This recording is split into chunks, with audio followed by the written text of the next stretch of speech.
Hopefully now all of you can see my screen. So I'm here in New Plymouth. It's a little bit chilly this morning. The weather's turning and I'm beginning to experience and understand what it's like to go through an autumn here in New Zealand. So I'm going to spend about the next 25 minutes just going through some slides. I'm going to push through very fast, very quickly. All of this is based upon the work that I've been doing specifically over the last 5 years, working with remote, virtual and co-located and distributed teams.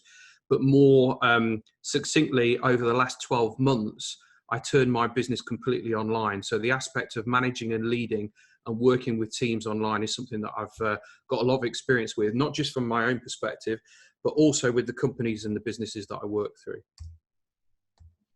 Okay.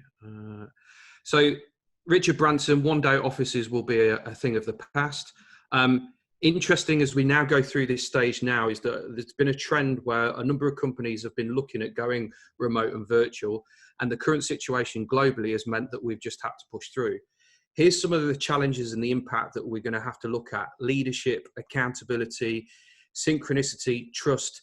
Culture is a really big thing in the fact that a lot of things are beginning to change. Some companies were all set up and ready for this and others weren't. But it's going to take a unique approach, a different thing. And I'm sure a number of you have been in this position of looking at how you work within your business, either managing or leading, and how you need to be doing things differently.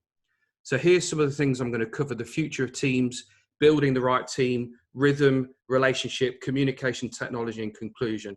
It's really important that we begin to understand the different attributes and characteristics of managing and leading teams accordingly, because things have changed very much instantaneously.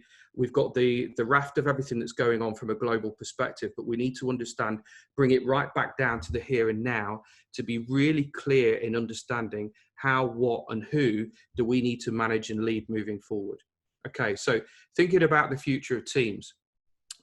It's now a case that everything that happened before is now not going to be what's going to happen moving forward.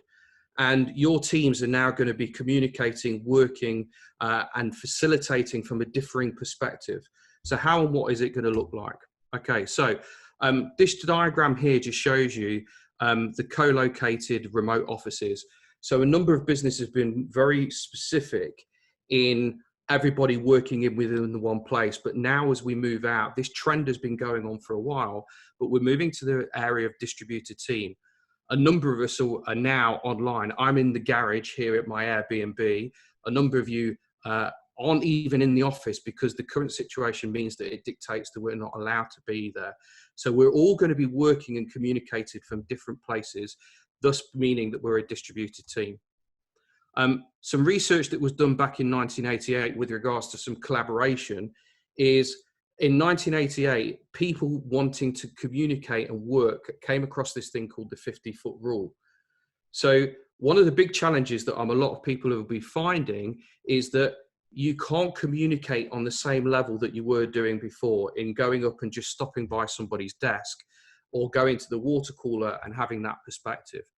So some of the advantages of working remotely are we've got the ability to work within our own space. This is very much moving and pushing forward, but we have to be really, really mindful of the individual as to how we work, how we operate, and understand the nuances and the differences, both from a leadership perspective, but also the individual.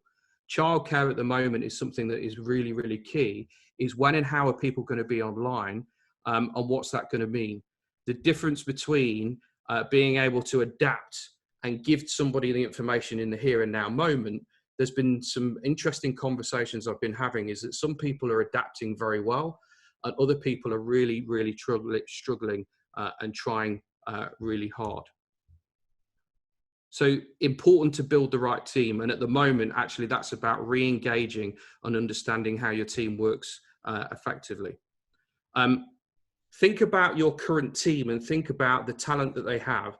But it's really, really important at this moment to understand and make sure that they're happy, helpful, curious, and accountable. Accountability is one of the key things when it comes to managing and leading people. Understanding from your perspective as the manager or leader what it is that they need and want, but making sure that you're checking in with them on a consistent basis. Talented. So when you come out of this phase, and even for some of you that are looking now, potentially as we move into level 3 potentially next week, is how do we communicate with regards to getting people in the right seats? Remote interviews are different, and that throughput and that process really needs to be looked at in a different perspective. Personality matters more than talent. One of the key things that you're going to need to be really aware of is how are you communicating informally through this period. So are you having a coffee chat? Are you having the Monday morning huddle meeting? Are you having the situation where you just log on at one particular point and everybody's there to see each other? Are you having the virtual pub at 4 o'clock on a Friday evening? Think about the individual personalities and how they're going to work moving forward. This, for me, is one of the key phrases, not just from working remotely, but from a leadership perspective. Clarity creates confidence. It's really vitally important that you are clear in your instructions and your communication that when you're working with people, because the nuances that you would have in the office and being able to understand people's differences, you haven't got the same opportunity when you're working remotely.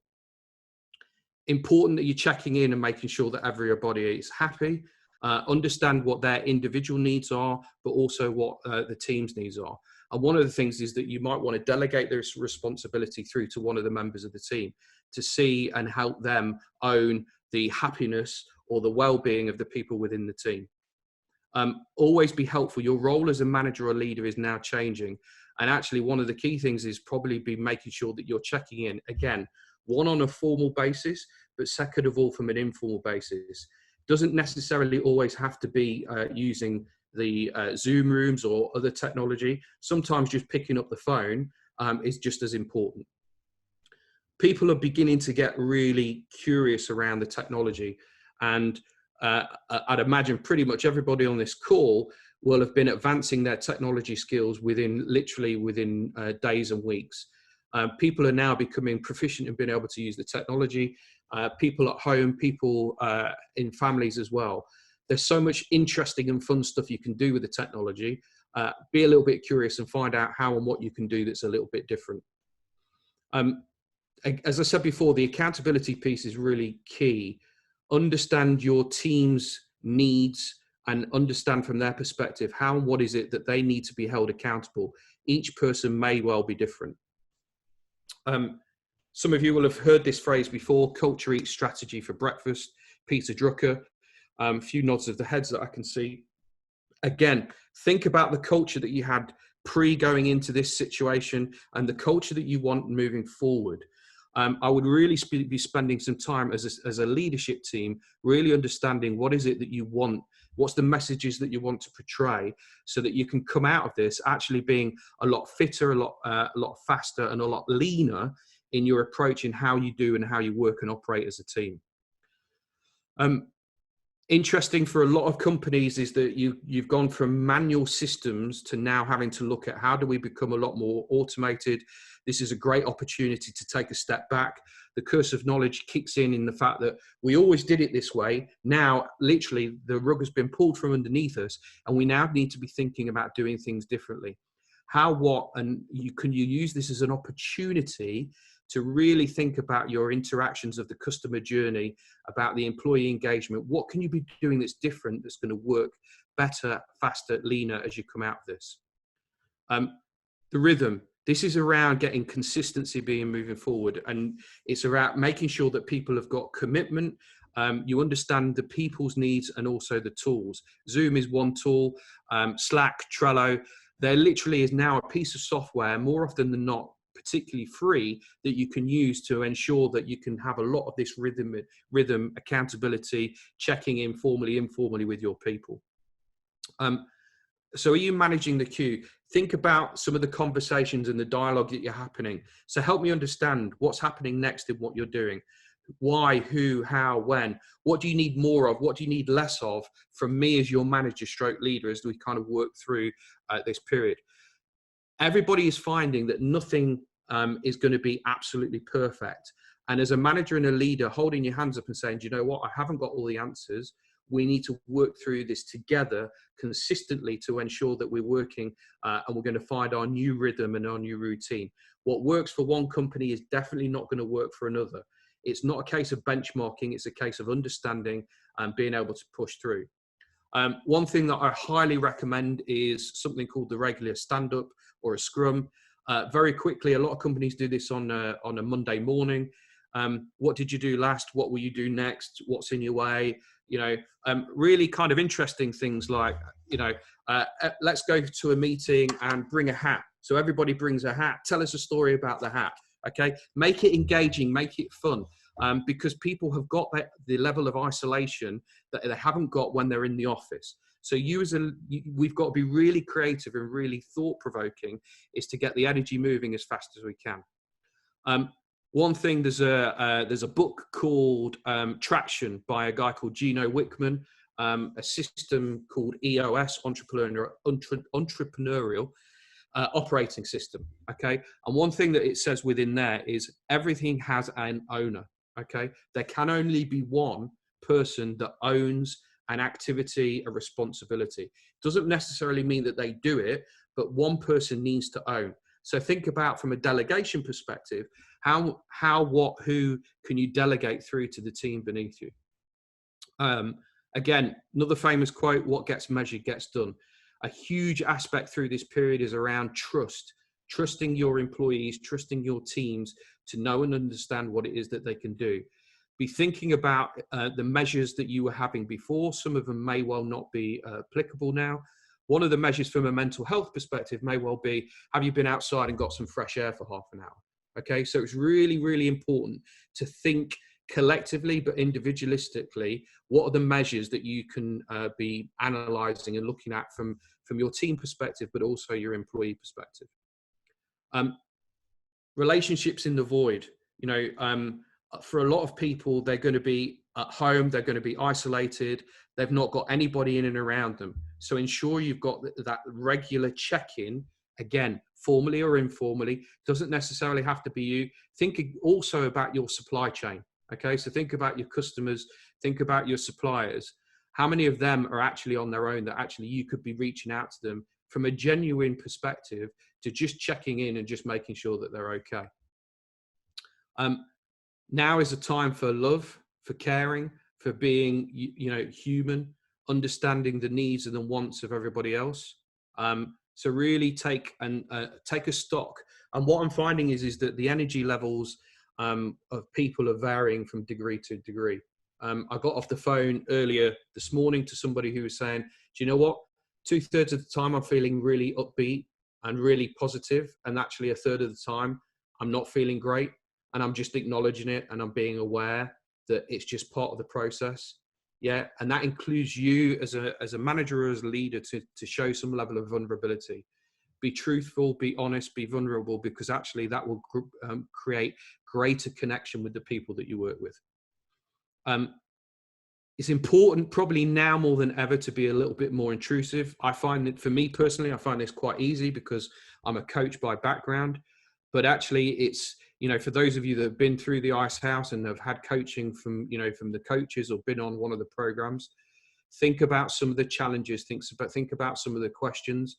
And maybe what might be worthwhile doing is that we create a list of questions that you can be asking your teams, just to be a little bit intrusive, just to get underneath the skin, just to make them feel welcomed, to be wanted, but at the same time that we're taking that responsibility as a leader within our organizations. Probably now more than ever, it's worthwhile understanding different personality profiles. Some of you will have come across DISC, Myers-Briggs. To be honest, I don't really mind which one you use, but actually what's important is if you have got this data and it's sitting somewhere, as a manager and a leader, just pull it out, just understand who you've got within your teams, how they work, just so that you've got that conscious awareness so that you can be doing different things for different people as we will go through this. The water cooler moments, I've mentioned a couple of things already, but again, maybe this is an opportunity to throw around to your team and just say to your team, okay, look, how do we recreate the informal conversations that we had? because those are the things that is going to keep people's energy high.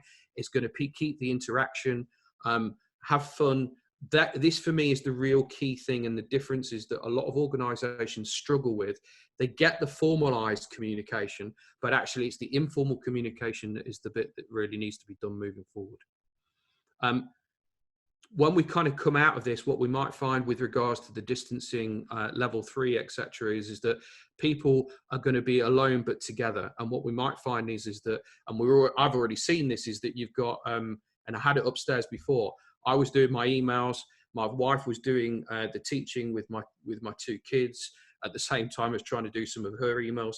So you know, include those people within the conversations as when you're having the conversations with your team. You know, allowing kids to come and sit on the knee. You know, allowing the pets into the room. When we don't have to be as formalized as we were before. That informality is actually one of the things that's going to be really important and get through. You know, have a competition. Who can create the best virtual background? You know, stuff like that is going to be really key as we go through this. As we come out of this, what you'll find is that the new way of doing things is going to change. So maybe not so much here in New Zealand, but from a global perspective, the art of just jumping on a train, getting in the car, going on a plane is dramatically going to change as we go through this. So as managers and leaders, you need to start thinking, okay, how, as we come out of this, are we going to be working and thinking differently? This is a great opportunity, again, to start with a blank piece of paper and think and work how we are going to be doing things differently. We need to, and this is an underpinning message, is we need to humanize to professionalize. You know, I'm seeing great levels of community, both here where I am, but from a global perspective, you know, and I'm sure all of you are seeing that. We're now moving into a different time and a different period.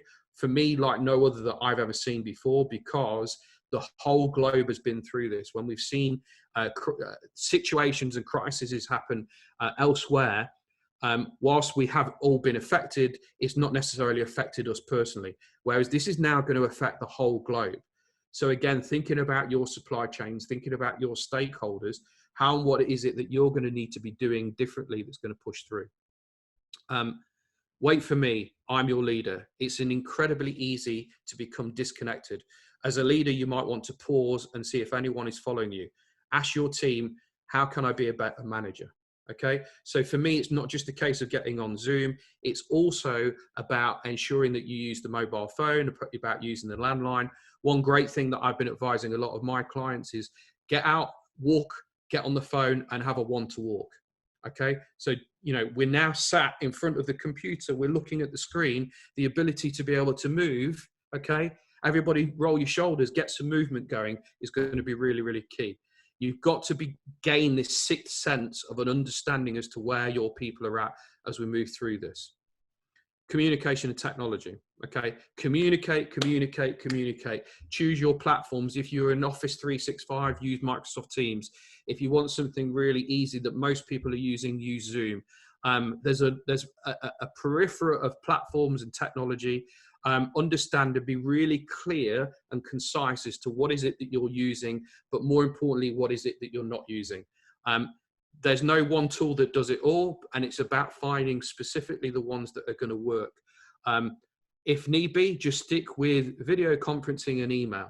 Okay, don't try and do too much too soon. Just be really clear and concise in what you're doing.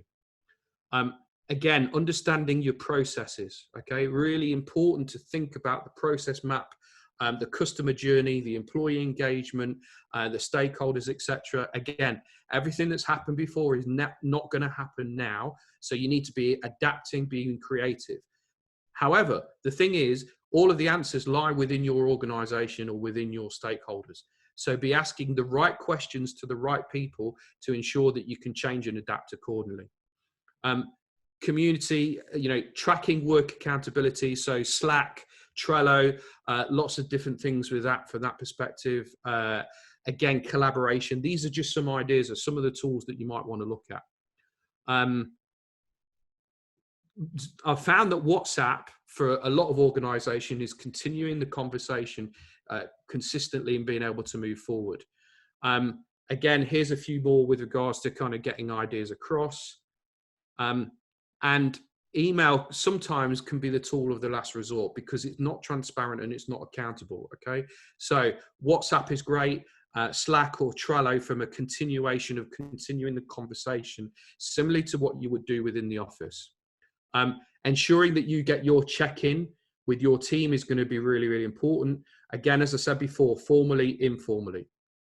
So I'm going to just conclude here. So this is, for me, it's all about your people.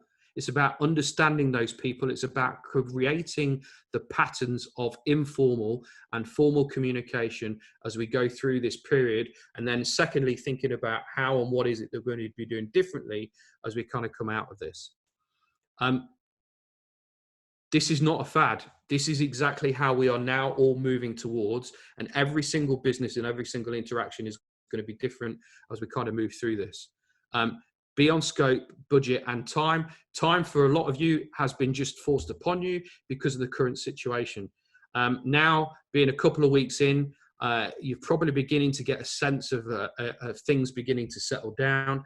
You now can start thinking, okay, now let's look at 1 week out, 2 weeks out, 3 weeks out. How and what do we need to be doing differently? You've got the right people. You just as a leader need to ensure that you facilitate the right conversations with the right people at the right time. Give them the right tools, the right frameworks, the right consistency to set them up to win, because everybody at the moment really does want to win and does want to help and push organizations forward. It's just making sure as a leader that you give them the right tools and ability to be able to do so. And your role as a leader is to ensure that you bring everybody together.